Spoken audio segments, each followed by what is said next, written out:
একদিকে রয়েছে বর্তমান বিশ্ব চ্যাম্পিয়ন আর্জেন্টিনা, আর অন্যদিকে রয়েছে বিশ্বকাপে প্রথমবার খেলেই ইতিহাস গড়া আফ্রিকান ছোট্ট দেশ ক্যাপ ভার্দে। 2026 বিশ্বকাপে নকআউট পর্বে শুরু হতে যাচ্ছে এক ভয়ঙ্কর লড়াই। মাত্র 5 লাখের কিছু বেশি জনসংখ্যার একটি দেশ, যারা স্পেন, উরুগুয়ের মতো শক্তিশালী বিশ্ব চ্যাম্পিয়ন দলকে আটকে দিয়ে বিশ্বকাপের দ্বিতীয় রাউন্ডে উঠে এসেছে। এবার দ্বিতীয় রাউন্ডে তাদের সামনে দাঁড়িয়ে আছে বিশ্ব চ্যাম্পিয়ন আর্জেন্টিনা। তাহলে কি দ্বিতীয় রাউন্ডে সহজে জিতে যাবে আর্জেন্টিনা, নাকি 2026 বিশ্বকাপে আরেকটি অঘটনের জন্ম দেবে ক্যাপ ভার্দে?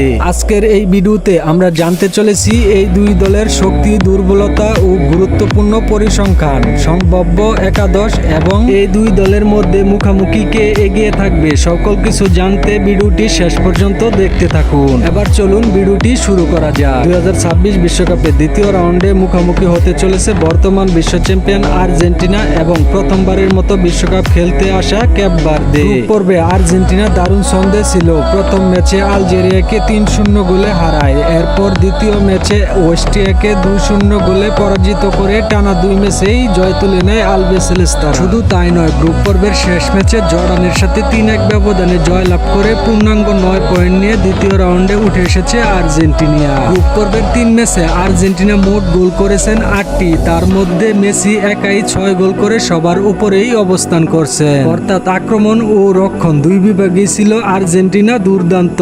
অন্যদিকে ক্যাপ ভার্দের গল্পটা যেন রূপকথার মতো। বিশ্বকাপে প্রথম অংশগ্রহণ করেই সবাইকে চমকে দিয়েছে। বিশ্বকাপে ক্যাপ ভার্দে প্রথম ম্যাচেই শক্তিশালী স্পেনের সাথে গোলশূন্য ড্র করে। এরপর বিশ্ব চ্যাম্পিয়ন উরুগুয়ের সাথে 2-2 গোলে ড্র করে। শুধু তাই নয়, শেষ ম্যাচে সৌদি আরবের সঙ্গে গোলশূন্য ড্র করে 3 ম্যাচে অপরাজিত থেকেই নকআউটে উঠে এসেছে। যদিও মাত্র 2টি গোল করেছে, তবে পুরো গ্রুপ পর্বে মাত্র 2টি গোলই হজম করেছে, যা তাদের শক্তিশালী রক্ষণভাগের প্রমাণ। পরিসংখ্যানের দিক থেকে দুই দলের পার্থক্য বিশাল। আর্জেন্টিনা দুইবারের বিশ্ব চ্যাম্পিয়ন এবং বিশ্বকাপের অন্যতম সফল দল। বিশ্বকাপে নকআউট পর্বে আর্জেন্টিনার অভিজ্ঞতা অনেক বেশি। অন্যদিকে ক্যাপ ভার্দে এবারই প্রথম বিশ্বকাপ খেলতে এসেছে। শুধু তাই নয়, প্রথমবার এসে বিশ্বকাপের দ্বিতীয় রাউন্ডে খেলে ইতিহাস সৃষ্টি করেছে। বর্তমানে স্কোয়াডের দিক থেকেও আর্জেন্টিনা অনেক এগিয়ে। Lionel Messi, Julian Alvarez, Enzo Fernandez, এলেস্টিক Mac Allister, Cristiano Romero, Emiliano Martinez প্রতিটি পজিশনে বিশ্বমানের ফুটবলার রয়েছে। অন্যদিকে ক্যাপ ভার্দের সবচাইতে বড় শক্তি হলো তাদের দলগত ফুটবল। তারা খুব সাংগঠনিকভাবে রক্ষণ সামলায় এবং সুযোগ পেলেই দ্রুত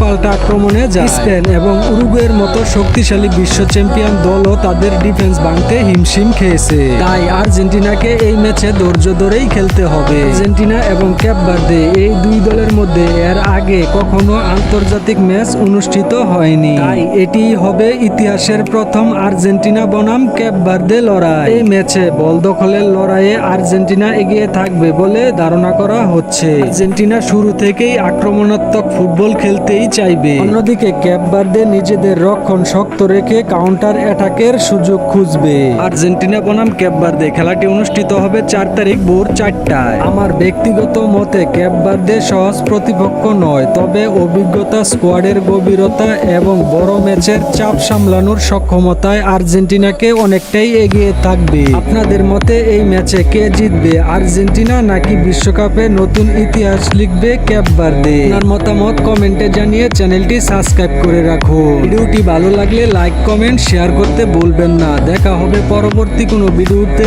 আল্লাহ হাফেজ।